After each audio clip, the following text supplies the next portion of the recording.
Ini terjadi ketimpangan kendali kekuasaan. Makanya pihak yang dominan ya tentunya ya dapat menentukan kapan komunikasi dimulai.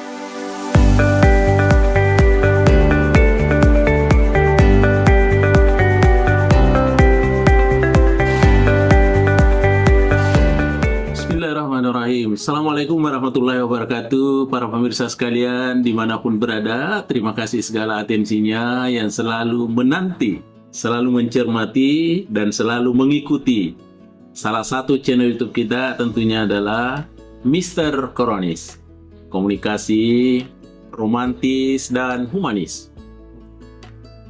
Baik para pemirsa sekalian dimanapun berada, tentu saja saya memahami bahwa hari ini kita dalam keadaan sibuk, padatnya kegiatan, dan tentunya punya ekspektasi bagaimana agar kegiatan itu bisa tercapai dengan baik.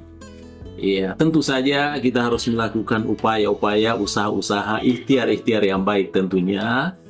Kalaupun nanti antara harapan dan ekspektasi tidak ketemu, tidak rujuknya antara harapan dan kenyataan, itu bukan masalah, bukan kegagalan, tapi itu adalah sebuah kesuksesan yang tertunda. Kenapa?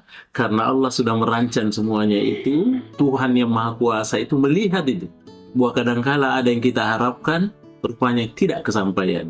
Rupanya ada yang kita muluk-muluk impikan, rupanya Allah tidak menakdirkan kita untuk mencapai itu.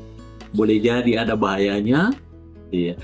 Pada prinsipnya adalah semua hal-hal yang kita laksanakan dan belum tercapai, semua mempunyai hikmah-hikmah tersendiri. Baik para pemirsaku dimanapun berada, tentu saja channel YouTube kita ini adalah selalu berbicara tentang fenomena-fenomena komunikasi atau pernak-pernik komunikasi. Pada hari ini para pemirsa sekalian, ada lagi satu bentuk komunikasi, ada lagi satu judul komunikasi yang akan kita bedah. Ada yang disebut dengan komunikasi asimetris. Bagaimana itu komunikasi asimetris ya? Tentu dia berlawanan dengan komunikasi yang sifatnya simetris. Simetris itu artinya berimbang, berbanding atau sama banyak. Sedangkan asimetris yang biasa disebut dengan asymmetrical communication. Komunikasi asimetris di mana adalah satu bentuk komunikasi di mana terjadi ketidakseimbangan. Jadi ketidakseimbangan kedudukan, kekuasaan, akses informasi atau pengaruh antara pihak-pihak yang terlibat. Dalam komunikasi ini, aliran komunikasi ini cenderung berjalan satu arah atau timpang.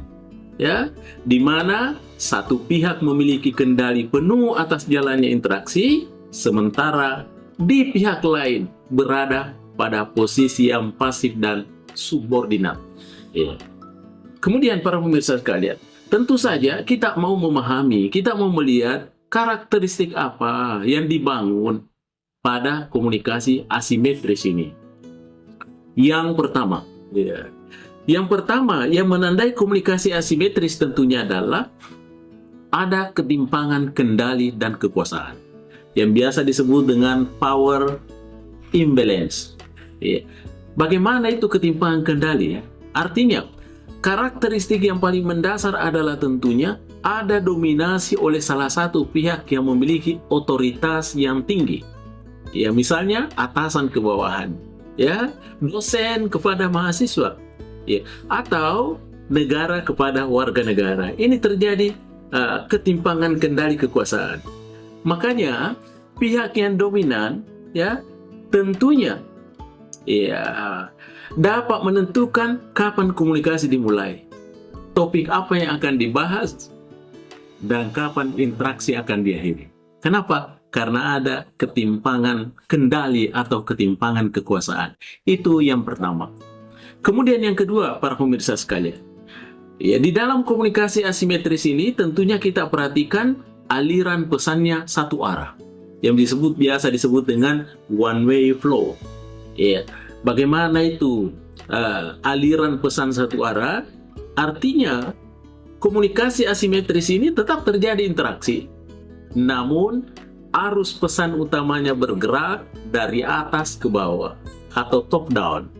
Sehingga pihak yang berada di posisi atas bertindak sebagai pemberi instruksi, ya, perintah atau regulasi. Sedangkan pihak yang berada di bawah lebih banyak bertindak sebagai penerima instruksi tanpa memiliki ruang yang cukup untuk memberikan masukan. Karena komunikasi yang dibangun di sini adalah tentu komunikasi pesan satu arah, alirannya pesan satu arah. Itu yang kedua. Para pemirsa sekalian, yang ketiga, kita lihat ya bahwa dalam komunikasi asimetris tentunya adalah minimnya terjadi umpan balik yang efektif, ya, terjadi apa yang disebut dengan limited feedback, ya. Dalam komunikasi asimetris, umpan balik atau feedback tentunya dari penerima pesan seringkali tidak tersedia atau diabaikan atau hanya bersifat formalitas belaka. Pihak yang dominan tentunya tidak mengubah kebijakan atau pandangannya berdasarkan umpan balik tersebut, tetapi melainkan menggunakan haknya, menggunakan hanya untuk mengukur sejauh mana perintah mereka harus dipatuhi. Itu yang ketiga. Kemudian yang keempat, para pemirsa sekalian, ya, bagaimana itu komunikasi asimetris? Tentunya terjadi asimetri informasi. Bagaimana itu asimetri informasi? Artinya salah satu pihak memiliki akses, memiliki penguasaan dan kontrol yang jauh lebih besar terhadap data dan informasi dibandingkan dengan pihak lainnya. Sehingga pihak yang dominan dapat memilih untuk menyembunyikan, membatasi atau memfilter informasi yang terjadi tentunya. Sehingga dengan demikian, informasi tertentu untuk demi menjaga posisi tawar atau ketimpangan. Itu yang keempat. Dan yang kelima, para pemirsa sekalian, bersifat persuasif manipulatif. Apa itu maksudnya? Bahwa tujuan komunikasi asimetris ini adalah untuk kepatuhan, perubahan perilaku atau pembentukan opini pihak lain agar sesuai dengan keinginan komunikator.